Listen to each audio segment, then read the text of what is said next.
Ladies and gentlemen, please welcome 2009 Virginia Tech Outstanding Undergraduate Leader of the Year and recently nationalized American citizen. Ladies and gentlemen, Mr. Adnan Barqawi.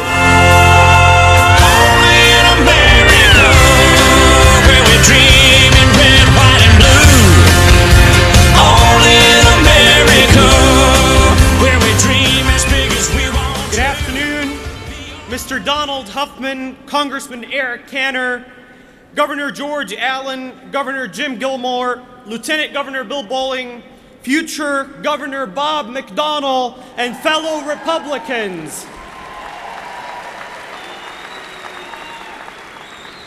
There is no greater feeling than being surrounded by those who understand that while bureaucrats bicker in Washington, our brave men and women in the military fight for our freedoms on the streets of Baghdad and the mountains of Afghanistan.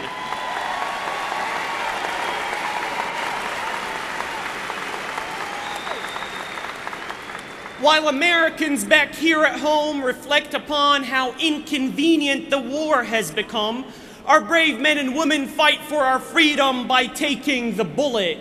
And while we think about what we will do this weekend, our brave men and women ensure that the rest of us can forgo worrying about such matters as death, destruction, and the loss of freedom.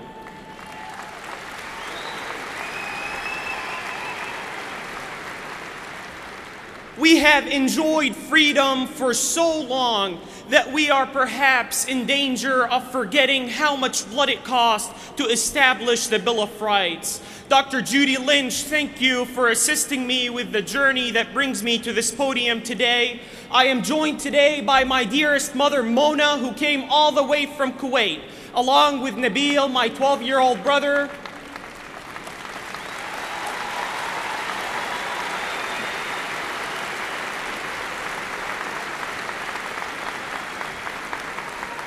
as well as my brother Adib, a senior at Virginia Commonwealth University.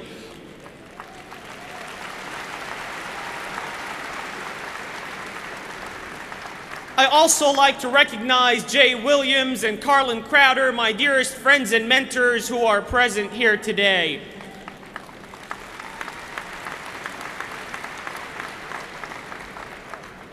I also have the ultimate privilege of carrying the saber that bears the name of and belonged to the godfather of the Republican Party of Virginia, my role model and hero, Mr. Donald Huffman, from when he was in the Corps of Cadets at Virginia Tech.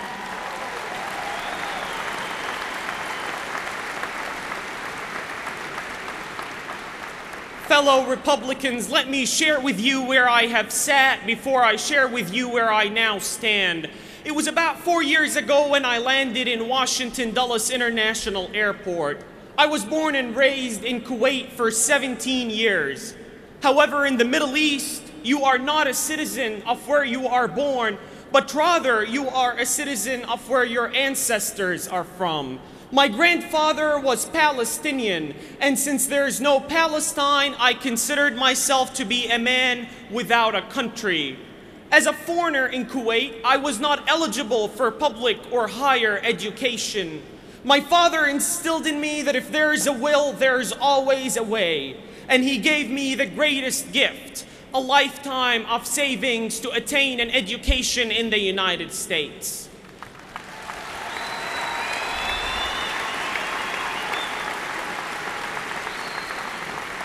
As I was looking down through the list of states that I could potentially come to, I chose Virginia because it said Virginia is for lovers.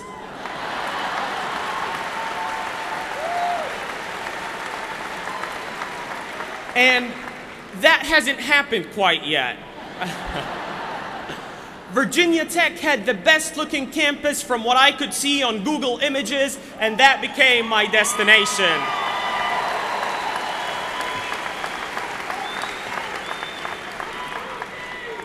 During orientation, I learned that Virginia Tech had 27,000 students. And the first question that I asked myself was, how will I ever be able to distinguish myself?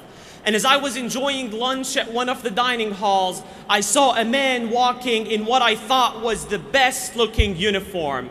And as soon as I got over my inhibitions, I headed straight to him and asked, "How do I become like you, sir?" His sharp appearance and confident tone of voice said, "We are the Virginia Tech Corps of Cadets. We develop and graduate leaders of exemplary character who are imbued with the concept of selfless service and are prepared to serve the nation and the Commonwealth, whether in or out of uniform, for a lifetime."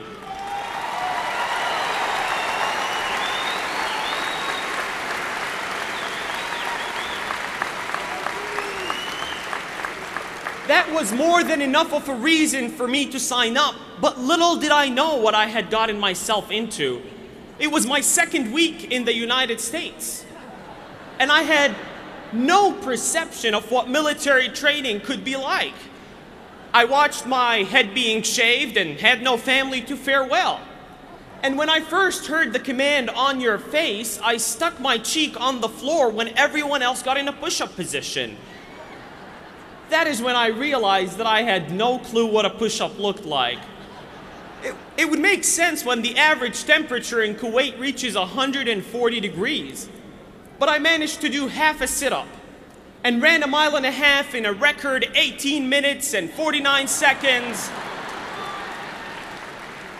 before I woke up in the hospital. You know, I distinctly remember waking up and the first question the doctor asked me was, "Who is the president of the university?" And I said, "George W. Bush." I began my cadet career with significant physical limitations, let alone the massive cultural gap. But I refused to give up. The Corps of Cadets instilled in me that if you set your mind to something, you will achieve it. And at the height of the challenge, my drill sergeant came up to me and said, "Adnan, anyone can give up.